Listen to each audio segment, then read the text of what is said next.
Eu sou socorrista do SAMU há mais de 12 anos.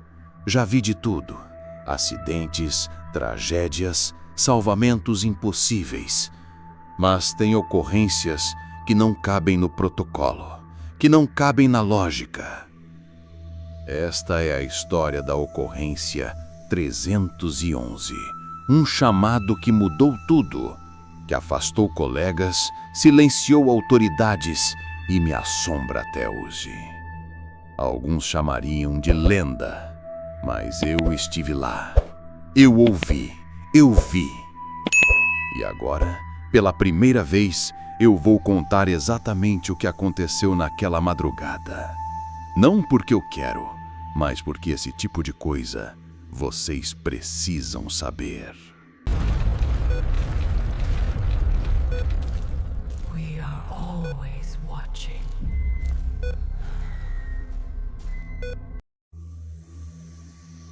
Era para ser uma madrugada tranquila. O rádio da base não tinha disparado nenhuma ocorrência grave desde o início do meu plantão. Eram quase 2h30 da manhã quando o código 311 soou nos alto-falantes da central. Vítima inconsciente em zona rural. Coordenadas próximas à estrada conhecida como Mata do Lago Morto. Nunca gostei desse trecho. Já tínhamos atendido acidente com capotamento por lá, atropelamento de animal, gente caída de moto. Mas naquela noite, algo me dizia que seria diferente.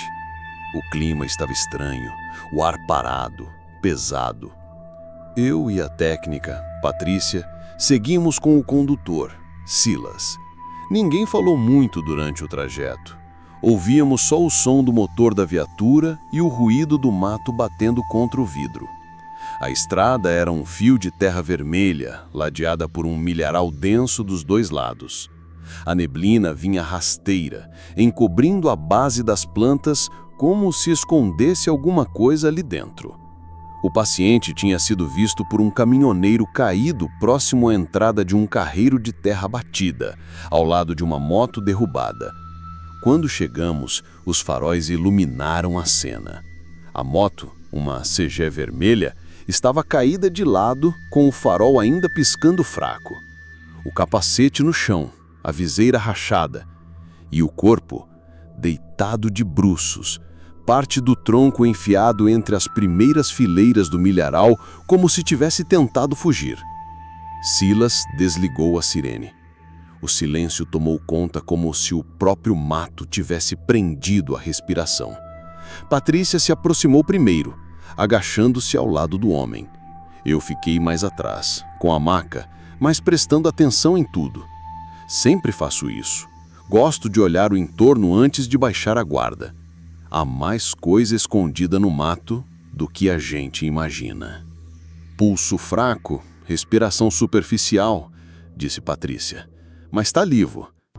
A cena não fazia sentido. A moto estava praticamente intacta, sem marcas de freada, sem sinal de impacto. O paciente não tinha escoriações visíveis, nenhum sinal de sangue nem na cabeça, nem nos braços.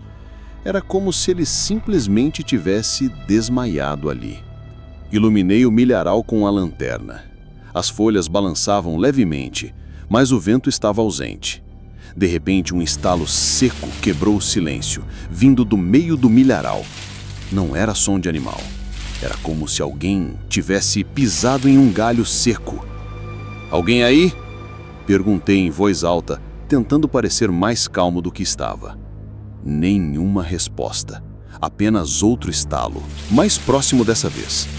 Patrícia levantou os olhos para mim, confusa. Foi quando o homem no chão abriu os olhos, lentamente, e murmurou algo que gelou meu sangue. "Ela ainda está aqui." Fiquei parado por alguns segundos, sem saber se tinha escutado certo. Os olhos dele estavam abertos, mas o olhar era vago, perdido entre as folhas do milharal. Patrícia se abaixou novamente, tentando fazer contato. "Senhor, consegue me ouvir? Qual o seu nome?" Ele não respondeu. Os lábios tremiam levemente, repetindo em sussurros quase inaudíveis. Ela ainda está aqui. Ela está olhando.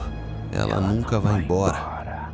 Foi nesse instante que senti, não vi, senti algo se mover dentro do milharal. Era como se o ar tivesse mudado de densidade, ficando mais espesso, mais pesado. O farol da ambulância parecia fraco, como se a luz estivesse sendo sugada pelas folhas. Iluminei o milharal de novo, varrendo com a lanterna. E vi. Ali, entre as fileiras de milho, a uns 10 metros de onde estávamos, havia uma silhueta. Não era uma pessoa. Aquilo era alto demais. Devia ter quase 3 metros. O corpo era magro, os braços desproporcionais, como galhos secos pendendo do tronco. E o mais assustador, não se movia. Estava parado, reto, como se nos observasse. A luz da lanterna piscou por um segundo, como se a bateria tivesse falhado. Quando voltou, a silhueta não estava mais lá. "Silas, liga o giroflex, agora!" gritei, tentando manter a voz firme. "A gente vai tirar esse cara daqui?" Patrícia notou meu tom e não questionou. Começamos a posicionar a prancha para imobilização. O paciente parecia inconsciente de novo, mas tremia, suando frio. A pele dele estava gelada. No fundo da viatura, o rádio estalou de repente com uma interferência forte, um ruído metálico, como se alguém arranhasse o microfone por dentro. Depois, uma voz, mas distorcida, lenta, como se falasse ao contrário. Nenhuma palavra era compreensível, mas a entonação era quase humana. Quase. Silas se virou para mim com os olhos arregalados. "Você tá ouvindo isso?" "Tô. Desliga o rádio." Ele tentou. Nada aconteceu. Os botões pareciam travados. A estática continuava, se misturando agora com um som abafado, como passos, muitos, em folhas secas. "Rápido, vamos tirar ele daqui", disse Patrícia, mais firme agora. Com esforço, colocamos o homem na maca. Enquanto o arrastávamos para dentro da ambulância, outro som veio do milharal, um grito. Mas não era de dor, era de alerta, como se algo estivesse tentando nos afastar. Um som gutural, grave, que fez minha pele arrepiar. Antes de fechar a porta da viatura, olhei mais uma vez para o milharal. Algo se movia entre as fileiras, mas não com pressa, como se estivesse nos acompanhando, observando. Dentro da ambulância, o paciente murmurou pela última vez antes de apagar: "Não deixem ela entrar." Silas bateu a porta traseira da ambulância com força. "Bora, agora!" gritou, acelerando pela estrada estreita de volta à cidade. Dentro da viatura, eu e Patrícia tentávamos estabilizar o paciente, que continuava inconsciente, mas com o coração disparado. As pupilas dele estavam dilatadas demais. Algo nele parecia tomado. "ECG reiniciando sozinho", murmurou Patrícia, franzindo a testa. "Como assim? Tô te dizendo, ele desligou e ligou sem ninguém encostar. E o oxímetro tá maluco, apitando como se o dedo estivesse fora, mas tá preso direitinho." Verifiquei os cabos. Nada solto, nenhuma falha visível, mas o monitor piscava como se algo interferisse no sistema. Interferência eletromagnética? Possível. Mas causada por quê? Foi quando ouvimos o arranhado, vindo de fora da viatura. 3 riscos longos e profundos surgiram no vidro lateral esquerdo, como se garras tivessem tentado atravessar o acrílico. Patrícia recuou, instintivamente, derrubando o frasco de soro. Meu Deus, o que foi isso? Olhei pela janelinha de trás. Nada. Só a escuridão e os faróis vermelhos refletindo no milharal. O arranhado não foi fruto da vegetação. Aquilo foi preciso, intencional. 3 marcas paralelas, fundas. "Silas, acelera. Tem coisa com a gente." Ele não respondeu. O rádio no painel voltou a chiar, mas dessa vez eu ouvi meu próprio nome ser sussurrado. "Lucas. Lucas." A voz era grave, familiar, mas errada, como alguém tentando imitar um som humano sem entender o que significa. Aquilo não era uma falha no rádio, aquilo era direto, direcionado. Patrícia olhava o paciente, assustada. Ele começou a se mexer. Primeiro os dedos, depois os lábios. Abriu os olhos de novo, dessa vez com mais força. Tentou se levantar, mesmo preso pelos cintos da maca. "Calma, senhor, fique deitado", tentei contê-lo. Ele virou o rosto em minha direção, os olhos fixos, sem piscar. Ela marca quem escuta. Não olhem, não respondam, não pensem nela. Quem é ela? Do que você está falando?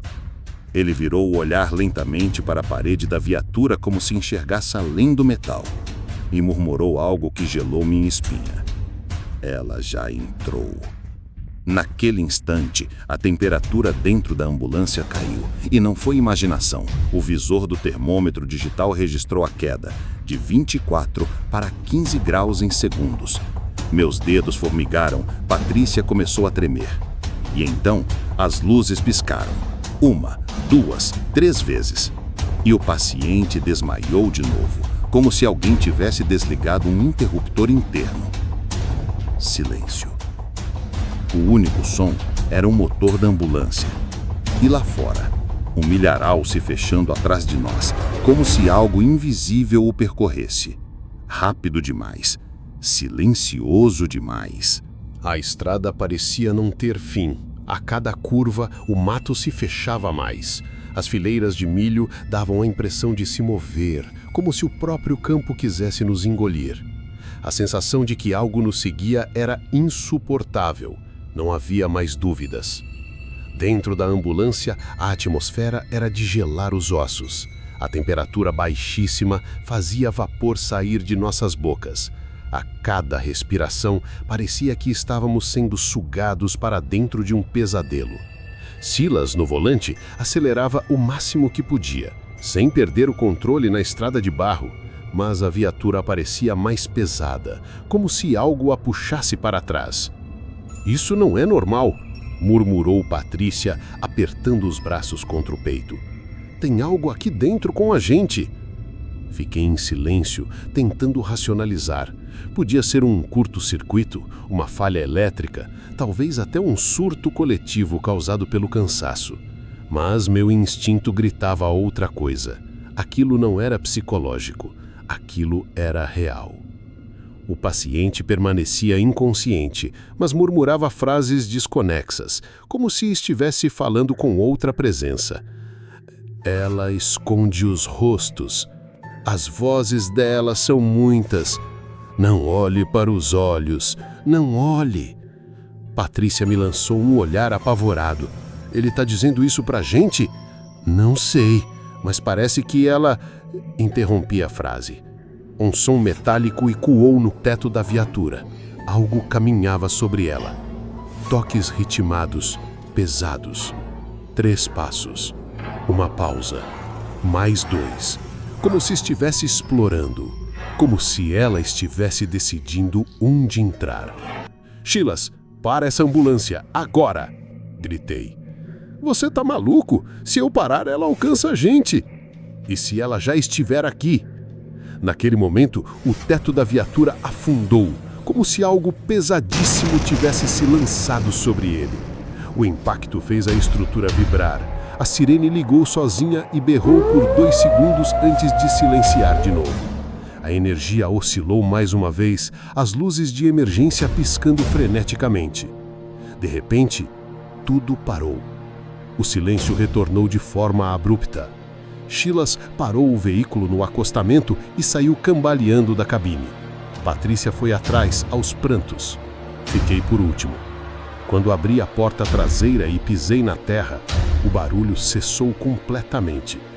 Nem um grilo, nem um vento. Só silêncio absoluto e o som do meu próprio coração. Olhei para trás e vi a ambulância parada, intacta. Quase. As 3 marcas arranhadas na lateral agora estavam mais profundas, como se algo tivesse tentado arrancar a lataria. O milharal ao redor estava quieto demais, como se tivesse assistido tudo, como se estivesse esperando algo mais. O paciente continuava desacordado. Respirava, mas a pele estava cinzenta. A sensação de presença continuava, mas agora mais difusa, como se aquilo não estivesse mais lá, ou pior, como se tivesse entrado em algum de nós. Patrícia olhou para mim, tremendo. "A gente vai contar isso?" Olhei para o milharal por última vez. Não. Quem ouvir, vai ser marcado. De volta à base, o relógio marcava 04h17. Silas estacionou a viatura em silêncio, olhos fixos no nada. Patrícia se sentou na escada dos fundos da garagem, trêmula, abraçada às próprias pernas. Eu entrei direto na sala de relatório, mas fiquei parado diante da tela por minutos, os dedos imóveis sobre o teclado.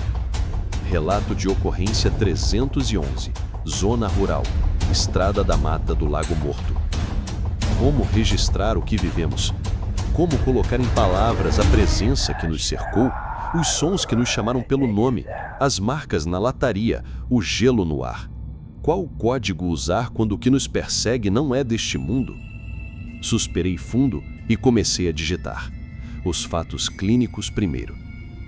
Vítima do sexo masculino, aproximadamente 30 anos, encontrado inconsciente próximo à moto caída, sem sinais evidentes de trauma, respiração superficial, hipotermia súbita, episódios de delírio.